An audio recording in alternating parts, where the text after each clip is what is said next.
Hello नमस्ते welcome back. आज की गॉसिप में आप सबका स्वागत है।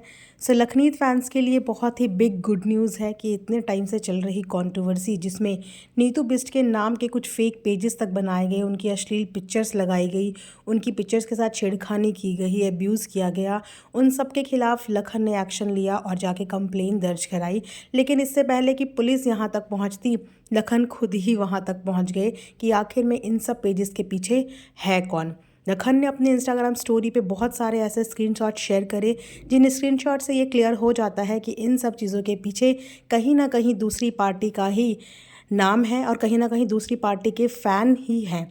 साथ साथ लखन ने अपनी लाइव में एक चीज़ और क्लियर करी कि ये जितने भी फेक पेजेस हैं, यानी कि जितने भी ग्रुप्स चल रहे हैं, जिन ग्रुप्स में फ़ोटोज़ के साथ छेड़खानी की जाती है, अब्यूज़िव लैंग्वेज यूज़ की जाती है, उन सब फेक पेजेस के पीछे छोटे बच्चे हैं, यानी कि अंडर एज बच्चे हैं, 18 साल तक के बच्चे हैं, जिनको इन्फ्लुएंस करके उनका इस तरीके से मिसयूज़ किया जाता है। लखन के एक्शन लेने के बाद काफ़ी सारे बच्चे उनमें से घबरा गए, डर गए और उन्होंने लखन को प्राइवेट करके प्राइवेटली मैसेज किया और उनको सॉरी भी बोला। और वहाँ पे उन्होंने लखन के साथ काफ़ी सारी ऐसी इन्फॉर्मेशन शेयर करी जिससे लखन को ये अंदाज़ा लगाने में बिल्कुल भी टाइम नहीं लगा कि इन सब चीज़ों के पीछे है कौन।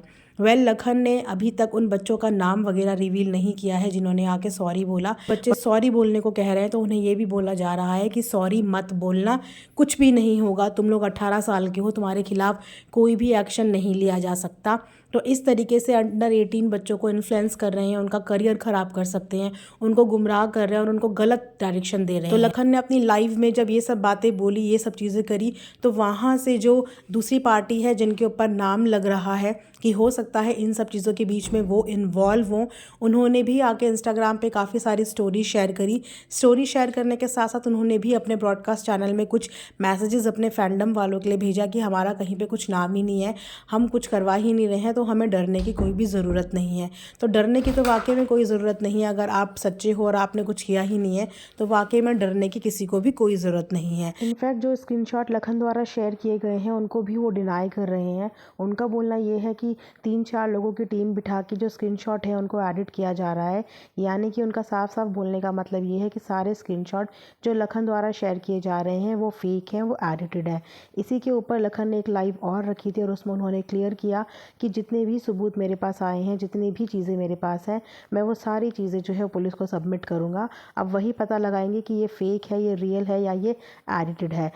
जो भी चीज़ें हैं ऑलमोस्ट क्लियर होती हुई नज़र तो आ रही है, लेकिन वो कहते हैं ना कि जब तक सबूत पक्के ना हो तब तक किसी के ऊपर हम लोग इस तरीके से एकदम से भी ब्लेम नहीं लगा सकते। हमें ब्लेम गेम लगाना नहीं आता, हम सच और सबूत के बेसिस पे चीज़ें करते हैं। ऑलमोस्ट तो चीज़ें एक्सपोज हो ही चुकी हैं, लेकिन स्टिल इन सब चीज़ों के पीछे कौन है, अपने हैं, पराए हैं, अंदर वाले हैं, बाहर वाले हैं, बहुत ही जल्द आप सबके सामने भी ये क्लियर हो जाएगा।